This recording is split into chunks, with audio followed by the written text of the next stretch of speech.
Bonjour et bienvenue sur la matinale. Dans cet exercice, on va prendre une suite U qui est définie par récurrence, par UN plus 1 égale 3 UN plus 2 sur UN plus 1 et U0 vaut 1. Et dans la première question, on va se demander déterminer les variations de la fonction f. Je vous explique juste pourquoi. Le but final de l'exo va être de prouver que la suite est croissante. Et pour prouver qu'une suite est croissante, il faut montrer que UN plus 1 est plus grand que UN. Lorsque la suite est définie par récurrence comme ça, on ne peut pas faire du UN plus 1 moins UN, c'est un peu compliqué. Donc on va passer par une récurrence, montrer par récurrence que UN plus 1 est plus grand que UN. Et comme on a du UN à beaucoup d'endroits, ça sera beaucoup plus simple d'appliquer la fonction f, qui est la même que celle-là en fait. On a juste remplacé UN par x, d'appliquer la fonction f, mais pour appliquer une fonction, il faut savoir si elle monte ou si elle descend. Et donc ici, on nous le fait faire en deux temps. D'abord, voir notre fonction, est-ce qu'elle monte ou est-ce qu'elle descend. Pour avoir les variations de notre fonction, quand on veut les variations d'une fonction, il n'y a pas de 36 solutions. Il faut la dériver, puis le signe de la dérivée. Alors pour dériver f c'est un u sur v. On se souvient qu'un u sur v, c'est du u'v moins uv' sur v carré. U', la dérivée d'en haut, c'est 3, fois v, donc le dénominateur, c'est x plus 1, moins u, c'est ça en haut, 3x plus 2, fois v', la dérivée d'en bas, c'est 1, sur en bas au carré. Ce qui nous donne donc, on va développer, ça fait donc 3x plus 3, moins 3x moins 2 sur x plus 1 carré. Et donc 3x moins 3x il dégage, 3 moins 2 ça fait 1, on a 1 sur x plus 1 au carré. Une fois qu'on a f', il faut étudier son signe. Ici c'est évident que f' est strictement positif, il n'y a pas de doute. 1 il est positif, en bas c'est un carré. On divise un positif par un carré, tout est positif. Donc on peut dire que f, elle est strictement croissante sur l'intervalle 0 plus l'infini, puisque sa dérivée est positive. La question d'après, c'est de montrer que pour tout n, un plus 1 est plus grand que un. Autrement dit, que la suite est croissante. Quand on a une formule comme ça montrée avec des n, une démonstration par récurrence, ça marche très bien. Ce qu'on va faire, c'est qu'on va poser notre propriété. On va l'appeler P. Notre propriété Pn, ça va donc être un plus 1 supérieur à un. Tout d'abord, une récurrence, on a l'initialisation. L'initialisation, il faut vérifier cette propriété pour la première valeur de n.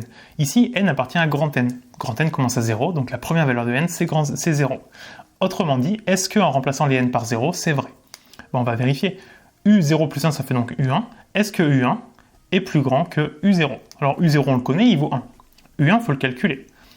U1, on peut utiliser cette formule-là, qui nous dit que le suivant, c'est 3 fois le précédent plus 2, divisé par le précédent plus 1.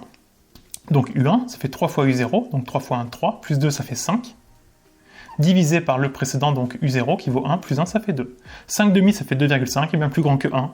Donc, on peut dire que P0, elle est vraie. Et donc, notre propriété, elle est initialisée. Ensuite, ce qu'on a, c'est l'hérédité. La deuxième étape, c'est comme ça qu'elle s'appelle. Là, il faut la faire en deux temps. L'hérédité, il faut dire qu'on suppose que la propriété est vraie à un rang n.